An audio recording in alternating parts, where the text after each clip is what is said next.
एवं धर्म प्रेमी बंधुओं, धर्म,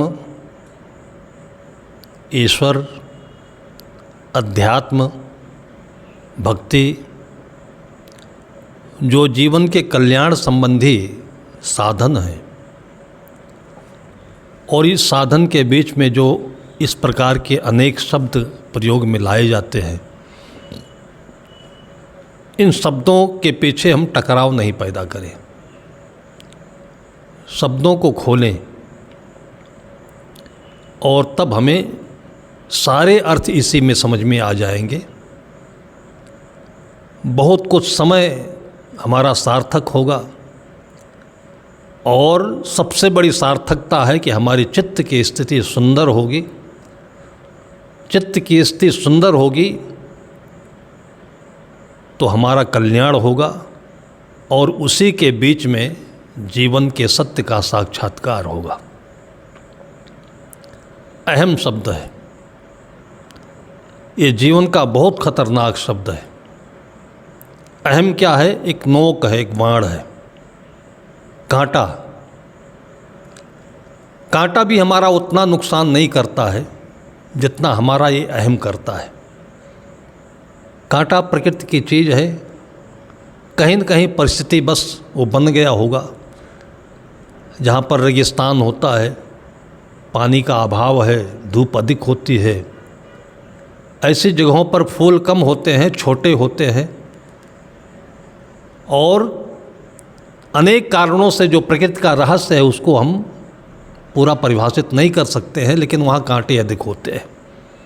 उन कांटों का कोई उपयोग भी होगा वहाँ पर, लेकिन वो कांटा जो चुभता है उससे हमारे संतों ने एक सीख ली कि हमें कांटा बन करके किसी के जीवन में चुभना नहीं चाहिए।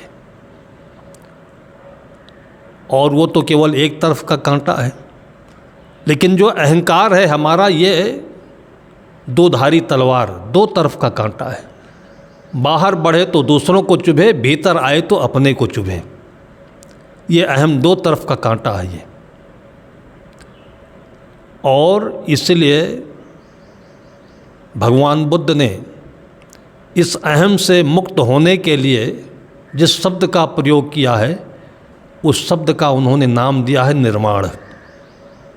अब निर्वाण का अर्थ बुद्ध परंपरा के लोग जो करते हों, लेकिन मैंने उससे जो समझा तो एक निर शब्द है, उसके साथ वाण शब्द है। तो वाण तो उसे कहते हैं जो तीर होता है, तीर में भी कांटा होता है और किसी किसी तीर में तो जहरीला कांटा होता है, चुभता भी है और जहर भी पैदा करता है। और दूसरा, मनुष्य के मुख में बाण से वाणी शब्द, वाणी शब्द से वाण शब्द बनता है, वो भी एक प्रकार से तीर का ही काम करता है। सदगुरु कबीर साहब ने कहा है कि हतय पराई आत्मा जीभ बांध तलवार, ऐसी वाणी बोलिए मन का आपा खोए, औरन को शीतल करे आपों शीतल होए। वाणी शब्द से वाण बनता है या तीर शब्द से वाण बनता है। हमारी वाणी भी वाण बन करके लोगों के दिलों को घायल करती है। भगवान बुद्ध ने इसके इस खतरे को देखा होगा। कितने करुणाशील थे वो। उस करुणा की स्थिति में जाकर के ही हम महात्मा बुद्ध के उपदेशों को समझ सकते हैं। और सदगुरु कबीर साहब के साहित्य को पढ़ेंगे तो ऐसा लगता होगा कि उनका दिल ही निकाल करके सदगुरु कबीर साहब के दिल में रख दिया गया है। और केवल यही दो नहीं, महावीर के साहित्य को पढ़ेंगे, जैन साहित्य को पढ़ेंगे तो लगता है कि ये सब अलग अलग रूप में है, दिल सबका एक है। गोस्वामी जी को देखें तो परम धर्म श्रुत विदित अहिंसा, पर निंदा सम अग्न गरिंसा। दुर्भाग्य है हम लोगों का कि हम लोगों ने इस वाण को अपने बुझाया नहीं और केवल वाणी में अपने जहर रख करके उसको ज्ञान और धर्म की उपमा दी। कोई इस्लाम धर्म के नाम पर, कोई पंथ के नाम पर, और ऐसे करके अपने अंदर की जितनी भी कुटिलता थी, अपने अंदर की जो गंदगी थी, उसको इन धार्मिक शब्दों में लपेट करके दूसरों के ऊपर झोंक दिया। किसी को समझने के लिए उसके पास बैठना पड़ता है, उसके दिल में जाना पड़ता है, उसके दिल की भाषा को लेना पड़ता है, और वो है करुणा। निर्वाण शब्द को जब हमने देखा तो इतना महत्वपूर्ण लगा, इतना प्यारा लगा कि जो बाण होता है, बाण का नोक होता है, उस नोक को ख़त्म कर दीजिए, गोल कर दीजिए, बस चोट लगना बंद हो जाएगा। आपके भीतर में जो अहंकार है, इसकी नोक को ख़त्म कर दीजिए, आप हर जगह मुक्त हैं। मुक्त होने का मतलब जहाँ भी जाएंगे आपको रेड सिग्नल नहीं मिलेगा, ग्रीन सिग्नल मिलेगा। आइए, आपका स्वागत है, फिर सम्मान है, फिर मिठाई है, फिर सेवा है, और नहीं तो हते पराई आत्मा जीववान तलवार। जहाँ गए वहीं झगड़ा, वहीं झमेला। कितने कितने मंचों पर मैंने देखा है, कितने अश्लील, इतने कटु, इतने तिक्त, इतने भद्दे चोटल प्रवचन किए जाते हैं, वाण दिए जाते हैं कि वहीं मारपीट होने की नौबत आ जाती है। मारपीट भी होती है, हत्या भी हो जाती है। निर्वाण होना आवश्यक है। निर्वाण होने का मतलब मुक्त होना। दिशाएं हमें मुक्त कर दी है। आपने देखा है कि दिशाओं में कोई बाउंड्री नहीं है, इसलिए पृथ्वी गोल है। वाण में जो नोक है, वो नोक आपको इस प्रकृति के किसी भी वस्तु में नहीं। आप देखिए कि जो पानी की बूंद है वो गोल है, पृथ्वी है वो गोल है, और हमें लगता है कि आँखों से देखा जा सके तो जितने कण है वो भी गोल है। गोल बन जाओ आप। गोल बनने का मतलब कि इतने चिकने, इतने मधुर आप बन जाओ कि जहाँ भी रहो दो फायदे होंगे। एक तो आपको कोई पकड़ नहीं सकेगा, और दूसरे सब के लिए आप हो सकोगे। गोल होकर के पृथ्वी आज देखिए सबके काम में आ रही है। अगर ये चपटी होती तो इसको लोग बांट करके ख़त्म कर दिए होते। ये गोल है, घूमती रहती है, और इसको कोई पकड़ नहीं पाता है, और इसकी पकड़ से वो भी चला जाता है, और ये मुक्त रह जाती है। ये सबको मुक्त करती है। वायु सबको मुक्त करता है, ये धूप सबको मुक्त करता है। प्रकृति सबको मुक्त करने के लिए चारों तरफ अपने साधन, अपनी सुविधाएं आपके लिए उपस्थित कर रही हैं। लेकिन इसी प्रकृति के छाती पर हम टट्टी कर रहे हैं, गंदगी कर रहे हैं, प्रदूषित कर रहे हैं, और अपने को वैज्ञानिक समझ रहे हैं, और अपने को हम धार्मिक समझ रहे हैं। अपनी आत्मा में आना, वाण रहित हो जाना, निर्वाण हो जाना, ये जीवन की सबसे बड़ी उपलब्धि है। इसको किसी भी महापुरुष से हम समझ सकते हैं। समझने का मतलब, समझ सकते हैं का मतलब, समझने के नाम पर इतनी लड़ाइयाँ होती हैं। सत्संग हो रहा है, और उसके बाद में आत्मा है कि नहीं है, चेतन तत्व है कि नहीं है, जड़ चेतन, और ईश्वर अनीश्वर, मत पंथ, हिंदू मुस्लिम, इसको लेकर के जो लड़ाइयाँ होती है। और पूछिए क्या हो रहा है तो बोलते हैं कि हम इनको समझा रहे हैं, सत्संग हो रहा है। अगर यही सत्संग है, जब समझा रहे हो तो लड़ाई क्या चीज़ है? समझाने का मतलब होता है, सतगुरु कबीर साहब बार बार एक शब्द का प्रयोग रखते हैं, बूझो पंडित ज्ञानी। वाण शब्द में बूझ शब्द भी आता है। बूझने का मतलब होता है बुझ जाना। जो वाण का नोक है वो बुझा दिया जाए, मुड़ जाए, उसमें नुकीलापन नहीं होना चाहिए, उसको बूझना कहते हैं, और उसी को समझना भी कहते हैं। समझना शब्द समझ में नहीं आया, वैसे तो अन्वय करें समझना शब्द का, सम धंधा धन्ना, झा का धा हो जाता है, धा माने बुद्धि होती है, सम का मतलब समान हो जाना होता है। आप किसी बच्चे को समझाना चाहते हैं तो बच्चे के बुद्धि के समान आकर के आप उसके पास बैठिए, चलिए, और आप जो समझाना चाहते हैं आपके बगैर बोले थोड़े दिन के बाद वो बच्चा आप जैसे हो जाएगा। लेकिन हम तो आतुरता में हैं, घमंड में हैं, अहंकार में हैं, अपनी बातों को ज़बरदस्ती ठूंस ठूंस करके, तलवार के बल पर लालच दे करके और दूसरों को हम धार्मिक बनाना चाहते हैं।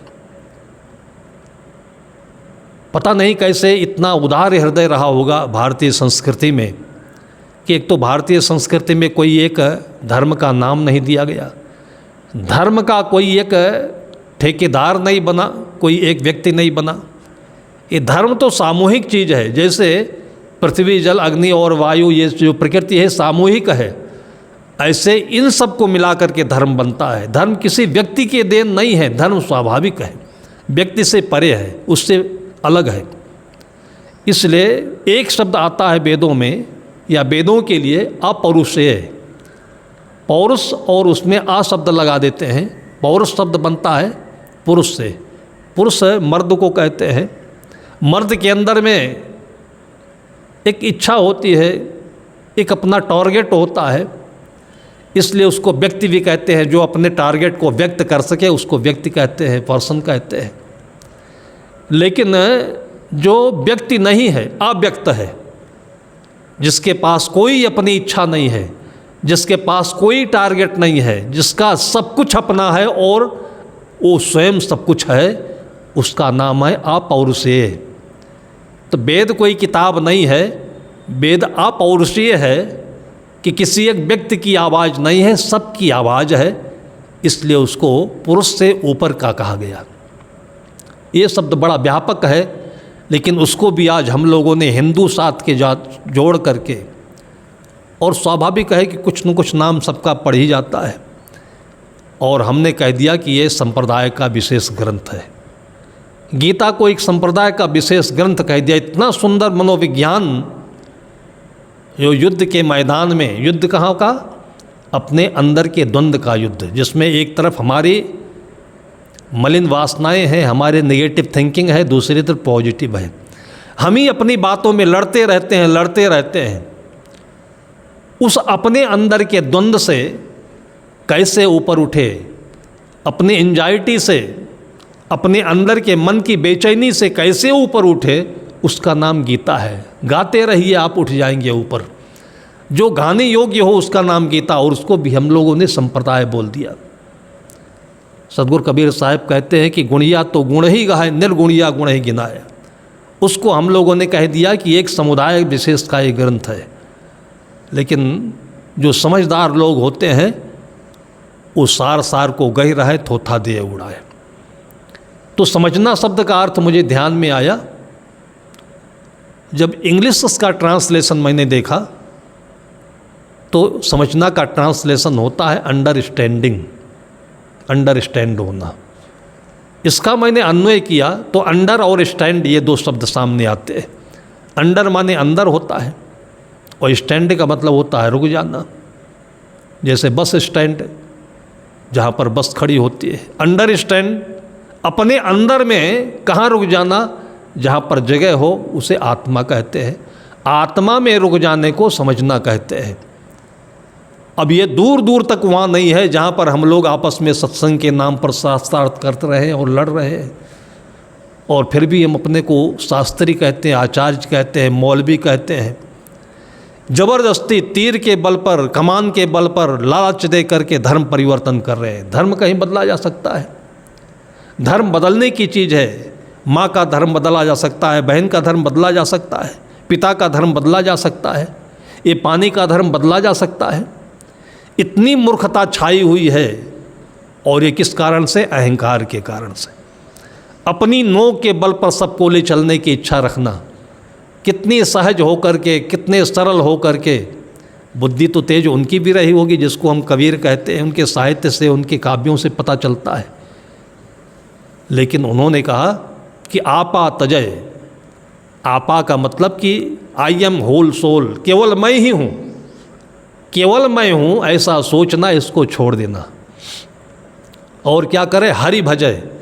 हरि का मतलब जैसे हर व्यक्ति को मिलना चाहिए प्रसाद, तो अपने को छोड़ करके सबको, परिवार में है तो सबको, समाज में है तो सबको, विश्व में है तो सबको, सबको भजो, सबको याद करो, सबका ख्याल रखो।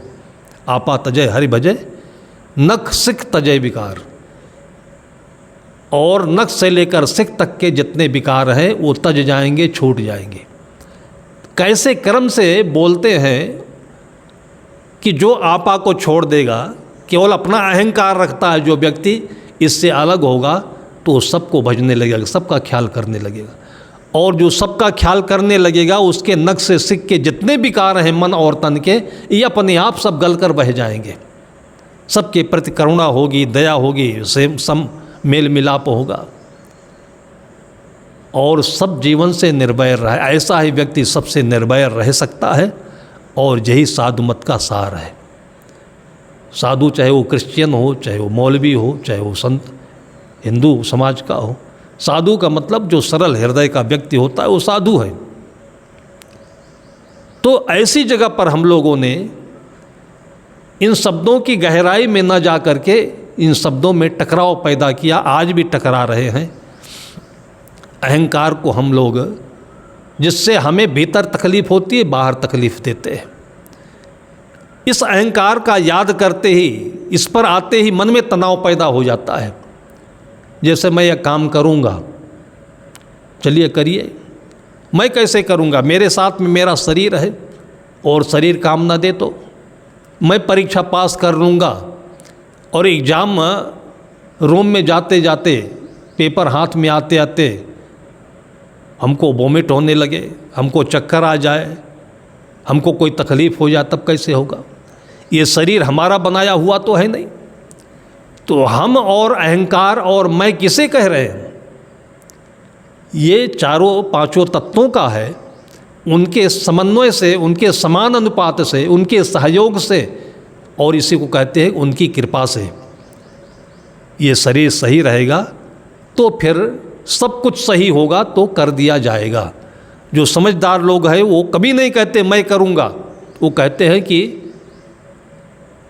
किया जाएगा।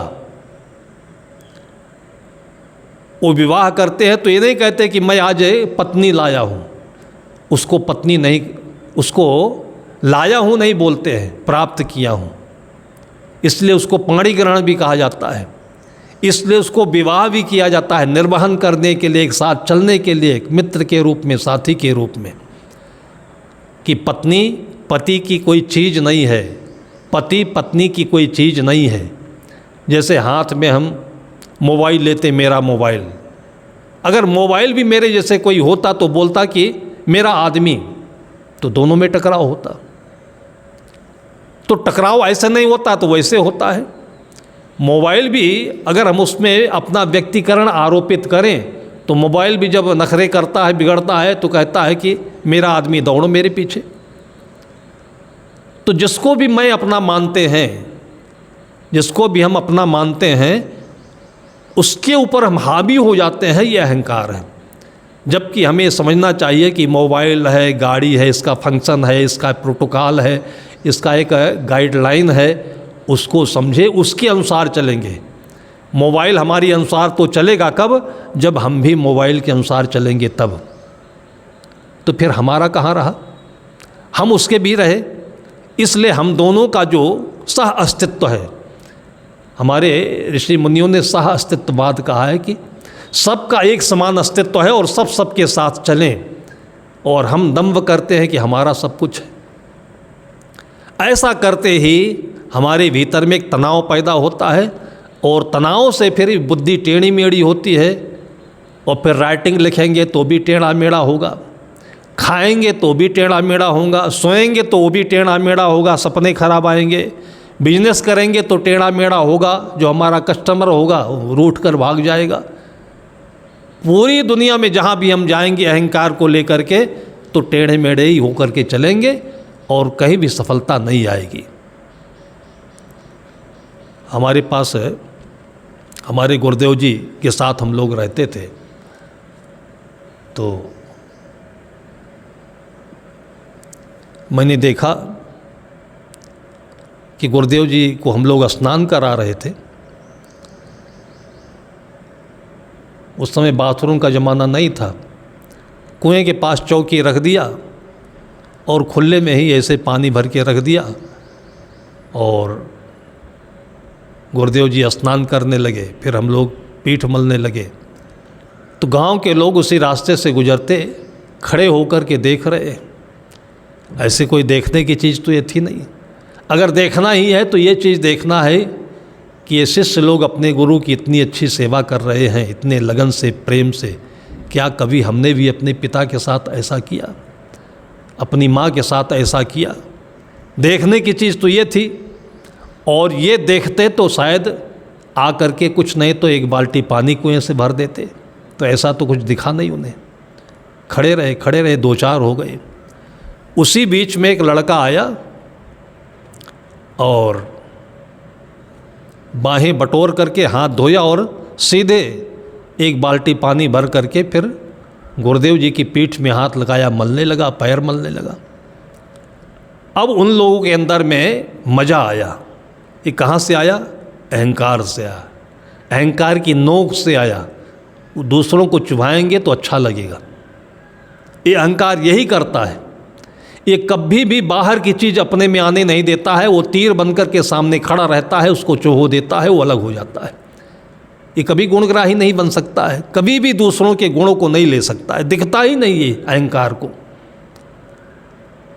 अब अपने तो किए नहीं, जब वो करने लगा तब फिर वो बोलते क्या है वो कि साहब, अरे इस आदमी से अपनी पीठ मला रहे हो, ये रोज़ाना 2 बोतल दारू पीता है। अब हम लोगों के अंदर में बात लग गई।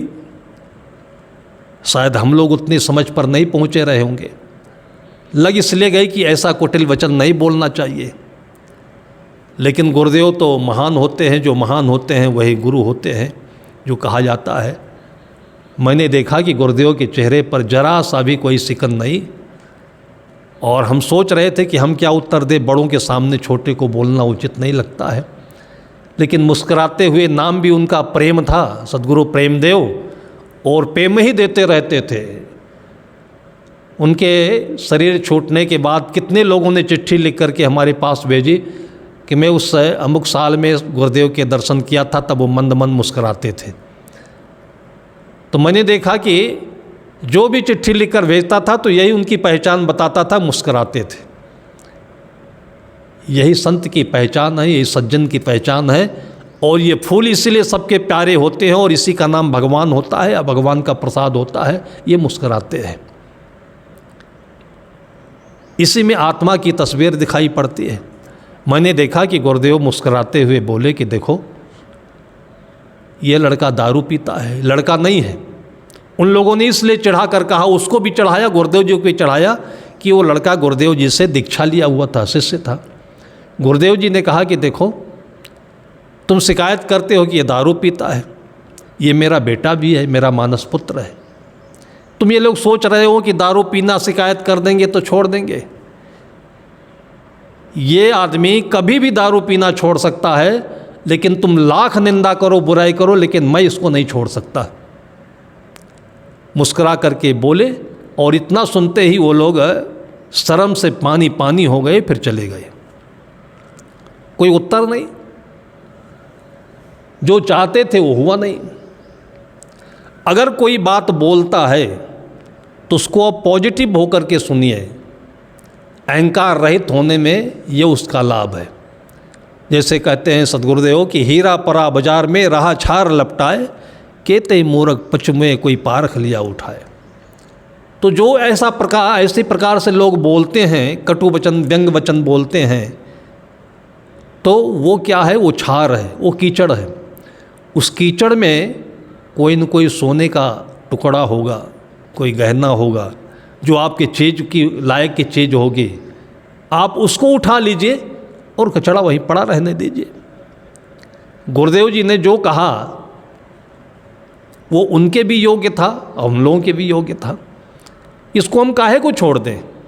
जो इसके पास गलती है वो गलती इसके भीतर नहीं, बाहर से आई हुई है। सदगुरु कबीर साहब कहते हैं कि जहिया जन्म मुक्ता आता, कोई भी बच्चा जन्म लेता है तो मुक्त होता है। इतना बड़ा साहस दे रहे हैं, इससे बड़ा ज्ञान क्या हो सकता है? आप कितने भी संकट में डूबे हो, बुराइयों में डूबे हो, गंदगी में डूबे हो, सदगुरु कबीर साहब कितने प्यार से आपको अपनी गोदी में उठा लेते हैं कि तुम क्यों चिंता करते हो, तुम तो मुक्त हो।